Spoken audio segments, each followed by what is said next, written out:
Most of us have to wear badges for school or for work. But can we wear symbols of our faith during our 9 to 5?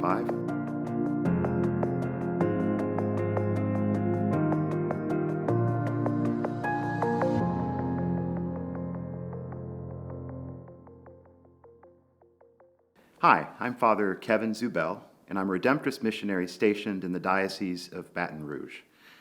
In the years before I joined the Redemptorists, I worked in a professional services firm, and we worked in different client sites during the week. And our dress code was sort of unscripted and unformed, and it mostly centered around that we could wear things based off of what our clients would let us wear or what they would be comfortable with. And so one area that was always kind of uncertain were symbols of the faith. Could we wear crosses? Could we wear other signs of our faith or religion to the workplace?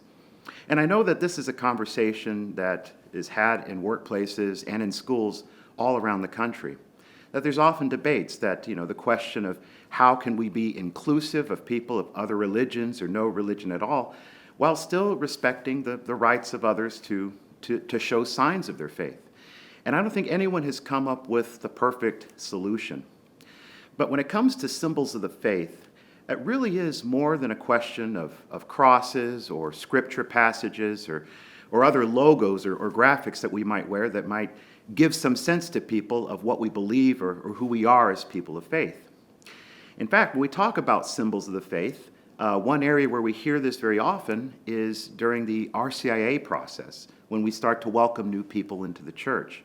One of the celebrations towards the end of the process of formation, right before people celebrate their baptism and initiation into the Catholic Church, they have a celebration where they receive the symbol of our faith. And the symbol of the faith that they receive is the creed, a statement of what we believe. And the creed is called a symbol of the faith because it's a summary. It's a short text that brings together the most important principles of what it is we believe as Catholics and who we are as people of faith, not just by words, but in how we live our lives. And there's a passage from letter of St. Peter that we know well, but I think it gives a good point of reflection for what it is we try to accomplish when we go about our daily lives. And this is from the first letter of Peter, chapter 3. Now, who will harm you if you are eager to do what is good? But even if you do suffer for doing what is right, you are blessed.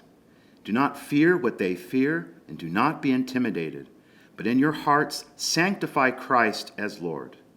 Always be ready to make your defense to anyone who demands from you an accounting for the hope that is in you, yet do it with gentleness and reverence. Always be ready to give an account of the reason for our hope. We know this passage well, but it reveals to us what is the truest symbol of our faith, and that's the way that our faith is revealed in who we are and how we live the depth of what we believe in the most ordinary places and times of our life. We are symbols of the faith, and it's true. Faith isn't something that's meant to just be a private part of who we are, a private aspect of who we are. Our faith is meant to be alive in the public square. There's so much at stake. The question for us is, how are we symbols of the faith in the workplace or at school? Every day we make hundreds of decisions, and many of them go to questions of integrity. How do we treat others? How do we try to promote our careers or to achieve success academically? What kind of corners do we cut? What kind of deals do we make? Do we behave as children of the light? Because people do notice. And if people see us acting differently, if people see us living in a different way, if people see us holding to these principles of the reign of God, they're going to want to know, where does our strength come from? What is the reason for our hope?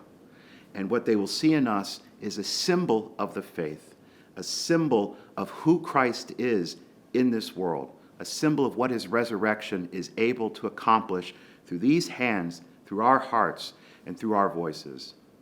And so no matter what the policy is at school or at work, we can always proudly carry the symbol of our faith everywhere we go, because by our baptism, we are symbols of the faith. We are the presence of Christ in this world.